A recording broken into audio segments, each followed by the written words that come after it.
I thought it was a frightening dream, and instead it is a bloody reality. I am besieged and suppressed in a double circle of the mad and the possessed.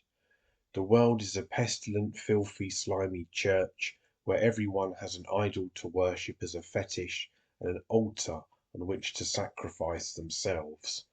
Even those who lit the iconoclastic pyre to burn down the cross on which the God-man was nailed have not yet understood life's cry or freedom's howl.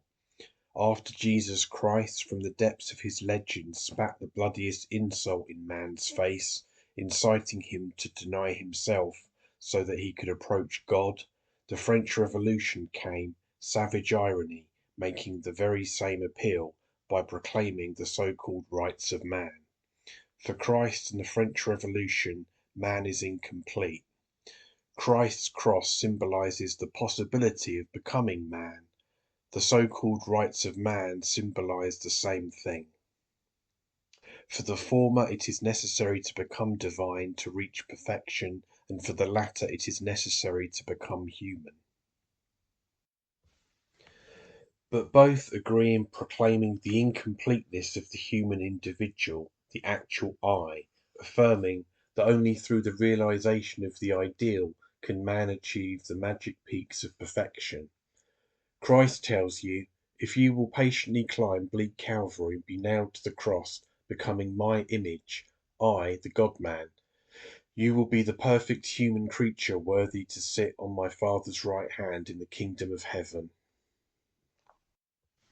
And the French Revolution tells you, I have proclaimed the rights of man. If you devoutly enter the cloister of human social justice to sublimate and humanize yourself through the moral canons of social life, you will be a citizen and I will give you your rights, proclaiming you a man.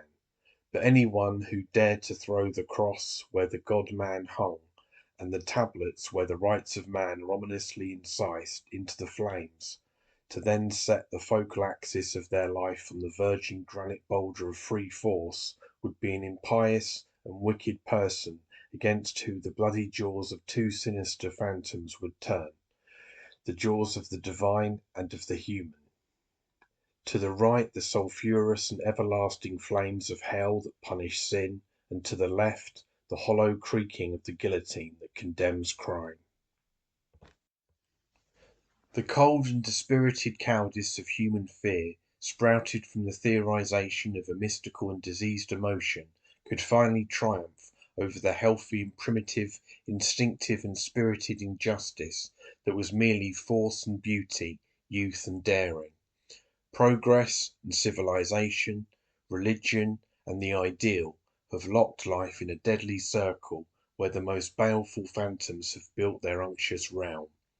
Now is the time to put an end to it. We need to violently break through the circle and escape. If the chimeras of divine legend have had a horrible influence on human history, and if human history requires the mutilation of the instinctive actual man to follow its course, we will rebel against it. It isn't our fault if the most purulent drops of pus have spurted from Christ's symbolic wounds onto humanity's red light, breeding the corrupting civil rot that proclaim the rights of man. If men want to rot away in the systemic caverns of social putrefaction, they can settle right in. We won't be the ones to free them. Rather, we are the ones who love the sun and want to abandon ourselves to the violent passion of its kiss. When I look around me, I get the urge to vomit. On one side, the scientists, who I am supposed to believe so as not to be ignorant. On the other side, the moralists and philosophers, whose commandments I am supposed to accept so as not to be a brute. Then comes the genius that I am supposed to glorify, and the hero before whom I am to bow, moved. Then along come the comrade and the friend, the idealist and the materialist, the atheist and the believer, and an infinity horde of defined and undefined apes who want to give me their good advice and finally set me on the true path. Because, of course, the path I walk is false, as my ideas, my thoughts, my entire being are false. I am a false man. They, poor lunatics, are all obsessed with the idea that life has called them to be priests officiating at the altar of the greatest missions, since humanity is called to the greatest destinies. These poor pathetic beasts, scarred by sham ideals and transfigured by madness, could never understand the tragic and merry wonder of life, as they could never see that humanity is not really called to any great destiny.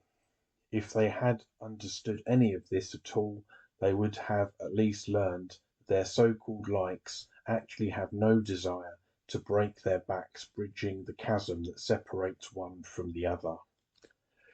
But I am what I am, it doesn't matter. And the cawing of these multicoloured magpies only serves to brighten up my personal and noble wisdom. O apostolic apes of humanity and social progress! Don't you hear something thundering above your phantoms? Listen, listen, it is the piercing roar of my wild laughter that is rumbling overhead in the heights.